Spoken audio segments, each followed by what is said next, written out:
నువ్వు బలహీనతా స్థితిలో ఉన్నావా? తిరిగి దేవుడు నిన్ను బలపరచునట్లు కోరుకోవాలి.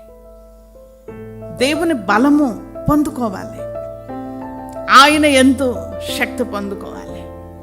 దేవా నన్ను నింపయ్యా, ఈ బాధల్ని తట్టుకునే శక్తి నాకివ్వు, ఈ రోగాన్ని తట్టుకునే శక్తి నాకివ్వు, ఈ శోధన తట్టుకునే శక్తి నాకు ఇవ్వయ్యా. నేను ఎదుర్కొంటున్న ఈ శ్రమను, ఈ ప్రతికూలతను తట్టుకునే శక్తి నాకు ఇవ్వయ్యా. నా మనస్సులో బలము నింపయ్యా. నన్ను బలవంతురాలుగా చేయయ్యా, నన్ను బలవంతుడుగా చేయయ్యా. దేవుని సహాయం ఎప్పుడైతే కోరుకుంటామో మన బలహీనతను చూచి పరిశుద్ధాత్మ మనకు సహాయం చేస్తాడు. ఏం సహాయం చేస్తాడు? ఏం సహాయం చేస్తాడు తెలుసా? నువ్వు ప్రార్థించే సహాయం నీకు చేస్తాడు. నువ్వు ప్రార్థిస్తుండగానే నీ మనసు బలంగా మారిపోతుంది.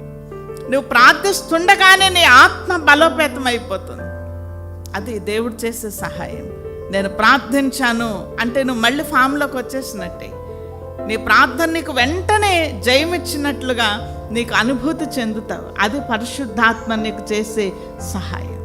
అప్పుడు నువ్వు దేవుని స్తుతిస్తావు. దేవా నన్ను బలపరచు, వాని యందే నేను సమస్తము చేయగలను. దేవునికి స్తోత్రం. హల్లెలూయా, హల్లెలూయా.